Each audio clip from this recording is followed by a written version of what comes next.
Barrabás. Ele era conhecido entre os homens não por feitos nobres, mas por sua reputação temida. Um nome que ecoava como ameaça entre soldados e cidadãos. Barrabás, um criminoso, um rebelde, um homem marcado para morrer. Mas naquela manhã, o inesperado aconteceu. Um justo foi condenado e o culpado foi libertado. Na Jerusalém, sob domínio romano, a tensão entre opressores e oprimidos era constante. O povo esperava ansiosamente por um libertador, alguém que os livrasse do peso do império. E no meio desse cenário turbulento, um homem chamado Barrabás se destacava, não por piedade, não por sabedoria, mas por sua liderança entre os revoltosos. Muitos o viam como herói, outros como um terrorista. Ele havia participado de uma revolta violenta que culminou em mortes e desordem.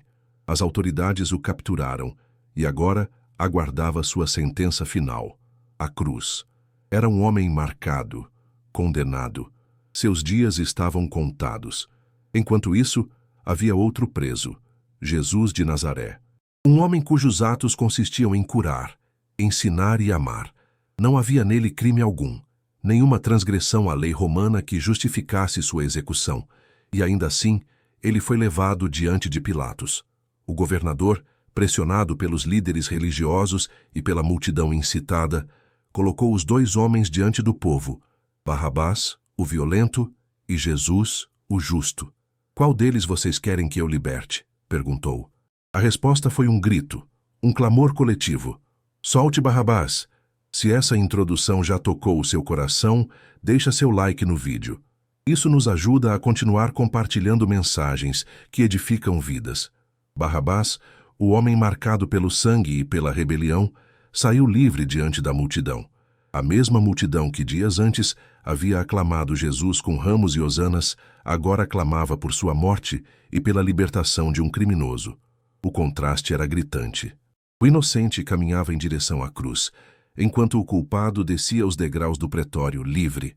O cenário era uma das manifestações mais poderosas da graça de Deus, um justo sendo condenado para que o injusto recebesse a liberdade. Embora o nome de Barrabás signifique filho do Pai, ele simbolizava cada um de nós. Repreensível, culpado, perdido. Ainda assim, foi ele quem ouviu o som dos ferros sendo soltos de seus pulsos, quem sentiu o ar da manhã como um homem livre, enquanto Jesus carregava sobre si o fardo que não era seu. Os evangelhos não nos contam o que aconteceu com Barrabás depois daquele dia. Não há registros se ele reconheceu o que foi feito por ele ou se voltou à sua vida anterior. Mas isso talvez nem seja o mais importante. O silêncio das Escrituras em relação ao futuro de Barrabás serve como espelho da nossa própria resposta à cruz. Jesus tomou o lugar dele, como também tomou o nosso. A pergunta que ecoa é: o que faremos com essa liberdade?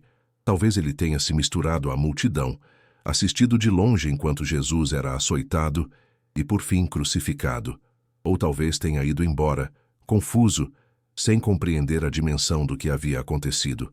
Em ambos os casos, o fato permanece. Barrabás foi solto porque Jesus foi condenado. Esse é o cerne do Evangelho, a troca divina.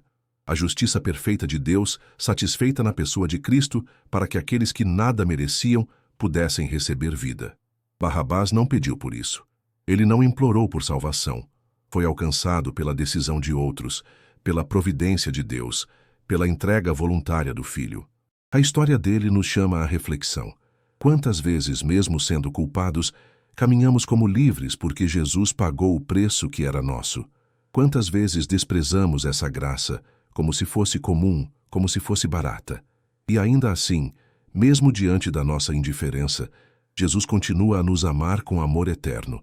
E então, diante da cruz que jamais deveria ter sido sua, Jesus foi pregado, sangrando não apenas pelos pecados de uma nação, mas pela culpa de toda a humanidade.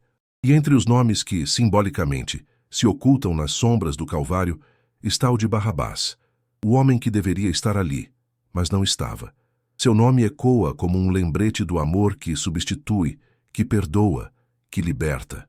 A narrativa de Barrabás é desconfortante porque nos coloca em seu lugar. Somos nós, os que erraram, que se rebelaram, que desprezaram o governo de Deus e escolheram nosso próprio caminho. Somos nós, os que, por justiça, deveríamos enfrentar a condenação. Mas a cruz que foi erguida sobre o monte chamado Caveira não recebeu o corpo de um criminoso comum. Ela recebeu o corpo santo do Filho de Deus. A coroa de espinhos não ornou a cabeça de Barrabás, mas a do príncipe da paz. E os pregos que perfuraram suas mãos jamais tocaram aquele que foi solto. Ao contemplarmos essa troca, somos chamados a uma decisão. Que faremos com essa liberdade que nos foi concedida? Continuaremos a andar como se nada tivesse acontecido? Ou dobraremos os joelhos diante daquele que se entregou por nós? Talvez Barrabás tenha vivido o resto de seus dias em anonimato, carregando dentro de si a memória do homem que tomou seu lugar.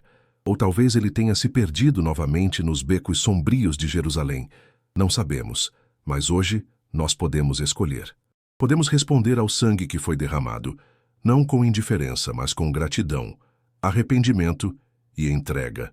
A cruz é o ponto de encontro entre a justiça e a misericórdia. Nela, o amor de Deus brilha mais forte que qualquer condenação. E se Barrabás foi poupado, isso é prova de que ninguém está fora do alcance dessa graça. Nenhuma culpa, por mais densa que seja, pode resistir ao toque redentor de Cristo. Nenhuma prisão é forte o suficiente para conter aquele a quem o Filho libertar. Barrabás representa a todos nós. Somos os libertos pela cruz, os remidos pelo sangue, os alcançados pela misericórdia. Sua história, breve nos registros, é eterna em significado. Ela nos lembra que a salvação não é mérito, mas presente, que a liberdade não é conquista, mas herança, que a cruz, embora símbolo de dor, é também o maior retrato do amor que transcende todo entendimento. Se essa história te tocou, se você reconhece em Barrabás um reflexo do que Deus fez por você, deixe o seu like neste vídeo. Essa é uma forma simples, mas poderosa de espalhar essa mensagem que transforma vidas.